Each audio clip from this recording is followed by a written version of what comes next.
Looking at the teams, थोड़ा सा ज़रा हम टीम्स पे आते हैं। वसीम, आपकी तरफ से ही सबसे पहले शुरू करूंगी। मुल्तान सुल्तान जिन्होंने HBL PSL सीज़न 9 का फाइनल खेला था इस्लामाबाद यूनाइटेड के साथ, इस वक्त अगर मैं कहूँ सारी टीम्स पे आपने भी जाहिर सी बातें नज़र डाली होगी, कौन सबसे बड़ा कंपटीशन लग रहा है आपको? देखिए, ऑब्वियसली इस दफा हमारा जो पूल ऑफ प्लेयर्स था वो बेहतर था, अपॉर्चुनिटी सारी टीमों के पास थी, तो आई थिंक बेहतर टीमें सबने बनाई हैं। ऑब्वियसली अब हम अपनी टीम को भी देख रहे हैं, बाकी टीमों को भी देख रहे हैं, तो इस दफा मैं कहूंगा कि बेहतर आपको टीमें नजर आ रही हैं। जिसने भी पिक्स की हैं ऑब्वियसली वर्किंग करके सारे आते हैं, तो रैंडम पिक्स तो होती नहीं है, तो इस दफा काफी होमवर्क करके क्योंकि पूल बड़ा था, तो आई थिंक काफी आपको इस दफा बेहतर टीमें नजर आएंगी, ज्यादा कंपेटिटिव नजर आएंगी। क्वालिटी ऑफ प्लेयर्स के आने से वो फर्क आपको नजर आएगा इस दफा।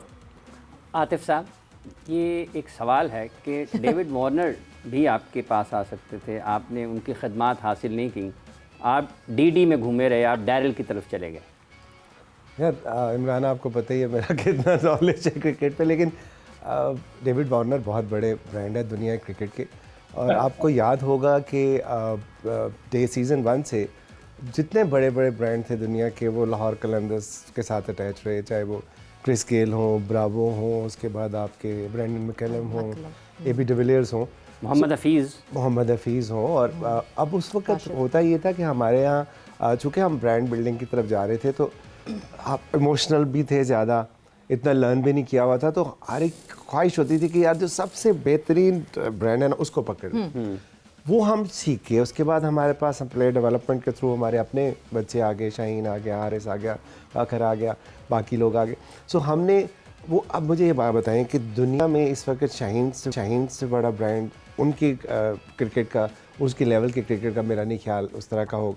सो जब हम अपने ब्रांड इतने ग्रो कर गए, तो अब हमने बड़ी मुश्किल से सीखने के बाद, हारने के बाद ये सीखा कि यार टीम बैलेंस जो है ना, that is more important, formation is more important. So obviously कोई भी at any given day Warner को लेना चाहेगा, लेकिन आप टीम कम फर्स्ट। तो जब हम सिलेक्शन की तरफ गए, सो मैं तो फिर इमोशनल हो जाता हूँ, आपको पता है समीन बिल्कुल इमोशनलेस हो जाता है। सो यानी लाहौर कलंदर्स के कॉम्बिनेशन में डैरिल मिचेल बेहतर तरीके से बेहतर थे, क्योंकि आप अगर आप देखें, नदीम भाई भी मैं उस दिन सुन रहा था कि बता रहे थे, मिडिल ऑर्डर में काफ़ी टीमें जो है ना वो स्ट्रगल करती हैं, क्योंकि हम जो टॉप 3-4 हाई ना वो हैवी हो, वो चले जाते हैं, ताकि हम शुरू में अगली टीम को जो है ना वो आउट क्लास कर दें।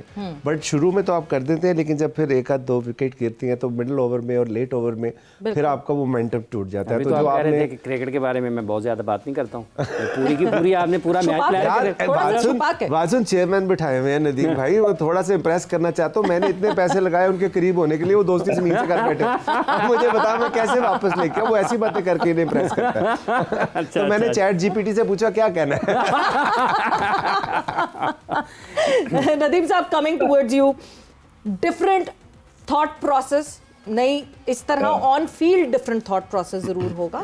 Obviously Sarfaraz as mentor role तो होंगे कोयटा ग्लैडिएटर्स के साथ, बट कितना डिफरेंस आप इस दफा एक्सपेक्ट करते हैं कोयटा ग्लैडिएटर्स की परफॉर्मेंसेस में?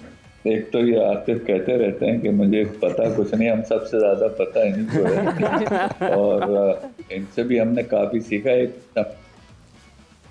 कि समीन भाई कहते हैं कि नदीम भाई 4 साल से हमने आपसे सीखा, और 5वें साल आपने वो गलतियां शुरू कर दी जो हमने की। तो बिल्कुल एग्जैक्टली वही बात है कि हमारी बात दुआएं लग गई नदीम भाई आने के लिए। नहीं, वो बिल्कुल वो ब्रांड बनाने के चक्करों में यही रहता है कि हम टीम कॉम्बिनेशन को भूल जाते हैं, और हमारे साथ भी यही प्रॉब्लम रही, और यानी बाकी मसले भी थे, बट बेसिकली पिछली दफ़ा भी यही हुआ कि हमारा जो मिडिल ऑर्डर था वो चल के ही नहीं देता था, क्योंकि कुछ आउट ऑफ फॉर्म लोग थे, और फिर वो डेप्थ नहीं थी हमारी बैटिंग में। तो इस दफ़ा माशाल्लाह में, जैसे अभी वसीम भाई ने कहा, सारी टीमें इतनी अच्छी बनी हैं कि सब ने बड़ी अच्छी पिक्स की हैं, लेकिन मुझे ये लगता है कि ऑन द डे जो खेलेगा, जो उसका कॉम्बिनेशन, एक तो 20 लोगों में मोहम्मद आमिर से कल बात हो रही थी, कह रहे हैं नदीम भाई ड्रॉप किसको करेंगे, मुझे ये बताएं, सब तो खेलते हैं। तो इस दफा टीम सबके पास ऐसे ही है कि आई मीन एक को बिठाएं, दूसरे को खिलाएं आप। तो क्योंकि कॉम्बिनेशन बनाना, जिस टीम ने कॉम्बिनेशन बना लिया एक अच्छा, जी we are all spoiled for choice. बिल्कुल ठीक कह रही हैं सर, क्योंकि इस दफ़ा जिस तरह रोस्टर आया था तो सब ने अच्छी पिक्स करी हैं, और ऑन द डे और जो who will hold their nerves, मेरा ख्याल है वो ही अच्छा करेगा। और बस दुआ ये कि हमारी जो क्रिकेट है ना PSL वो कामयाब हो और पाकिस्तान क्रिकेट को भी अच्छे प्लेयर्स हम दे सकें थ्रू PSL। वसीम साहब, जब हम बात कर रहे हैं ये अपनी क्वालिटी, जो आपने शुरू में भी जिक्र किया कि क्रिकेट मायारी अगर होती है, तो इसकी एक ख़ास बात जो पाकिस्तान की थी कि इनका अपना जो मकामी खिलाड़ी होते थे, जो कहीं भी नज़र नहीं आ रहे होते थे, अचानक PSL में आया और छा गए। जो सीज़न 2025 वाला था उसमें क्वालिटी के ऊपर ख़ासी बात हुई है। इस मरतबा कुछ ड्राफ्ट में आपको नए खिलाड़ी मुख्तलिफ टीमों की तरफ से या जो हमारे डोमेस्टिक क्रिकेटर्स हैं वो नज़र आए हैं जिनसे हम अच्छी तवक्को कर सकते हैं? देखिए, मोस्टली आपके जो डोमेस्टिक परफॉर्मर्स हैं वही आपको नज़र आते हैं हर साल, और चाहे वो इमर्जिंग कैटेगरी हो, चाहे वो आपके लोकल प्लेयर्स की कैटेगरी हो, तो करंट फॉर्म, उनकी परफॉर्मेंस वो भी काउंट होती है। फिर वो T20 क्रिकेट में फिट इन होते हैं, नहीं होते हैं, क्या परफॉर्मेंस उनकी वाइट बॉल के अंदर रही है, और सबसे बढ़ के जो आपका टीम का जो कंपोजिशन आपका एक बन रहा है कि वहाँ पे कौन सा लड़का कहाँ पे फिट हो सकता है। जैसे भी बात चल रही थी जी कि मिडिल ऑर्डर का प्रॉब्लम, वो तो सारी फ्रेंचाइजीज बल्कि पूरे पाकिस्तान का प्रॉब्लम है कि मिडिल ऑर्डर बैट्समैनों की हमें कमी है। तो जिसकी वजह से अभी डैरल की जो बात हो रही थी, मिचेल की, तो वो हॉटेस्ट पिक थे। मतलब हमारे पास भी अगर वो ऑप्शन आता तो हमारी पहली पिक उन्होंने ही होना था। तो दैट शोज के वो एक जो पोजीशन है मिडिल ऑर्डर की, चाहे वो नंबर 4 है, नंबर 5 है, वहाँ पे हमें कमी है बैटर्स की।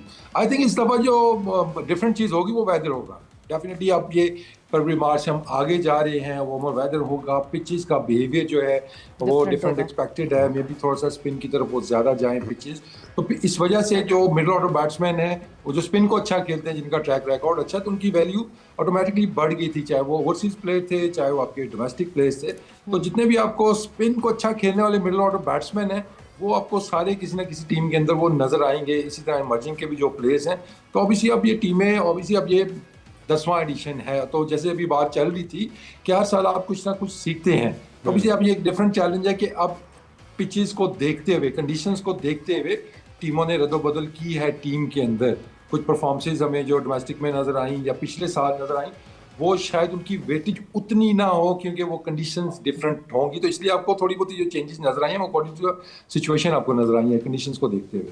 वसीम, जब आप डोमेस्टिक की बात कर रहे हैं कि हमने डोमेस्टिक को देख के जो लोकल पिक्स हैं वो किए हैं, would it be right to say कि चैंपियंस कप को देखकर ये पिक्स मेजरली हुई हैं? Was that the parameter of selection this time around? देखिए, चैंपियन कप भी डोमेस्टिक क्रिकेट का हिस्सा है।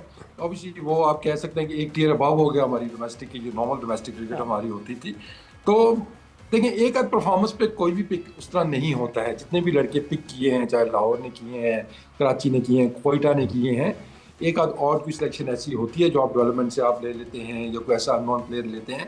बाकी जितने भी होते हैं उनका track record all the way देखा जाता है। चाहे इमर्जिंग कैटेगरी है तो अंडर 19 में उसका पाकिस्तान अंडर 19, डोमेस्टिक देखते हैं, हाँ ग्रेड 2 कहीं खेला हुआ है या फर्स्ट क्लास खेला हुआ है, तो वो एक पूरी वर्किंग होती है। अब ऐसा नहीं कि बस एक ही इवेंट आया, लड़का कोई सामने आ गया, कोई 2 अच्छी इनिंग्स खेली, तो जैसे वो नदीम भाई और अभी आतिफ भाई बात कर रहे थे ना कि बहुत कुछ सीख के हैं अब ओनर्स भी, वो देखते हैं कि भाई ये परफॉर्मेंस है, इसका सहारा निकालते हैं, उसके बाद देखते हैं कि ट्रैक रिकॉर्ड क्या है। और सबसे बढ़ के कि डोमेस्टिक परफॉर्मेंस की एक तो होता है ना, इट डज नॉट गारंटी कि आप वो PSL में पिक होंगे, क्योंकि आपका वो टीम का जो फॉर्मेशन है, आपका जो रिक्वायरमेंट है, जिस रोल की आपको वो प्लेयर चाहिए, उसके लिए उसका फिट इन होना ज़रूरी है। क्योंकि एक कॉन्सेप्ट बना हुआ है कि उतने रन्स कर दिए हैं किसी प्लेयर ने, तो उसको तो लाजमी PSL में पिक होना चाहिए था। तो इस पे जो PSL की डिमांड है वो अपने हिसाब से भी टीमें बनती हैं, तो उसमें कुछ आपके परफॉर्मर्स मिस आउट भी कर जाते हैं उसमें।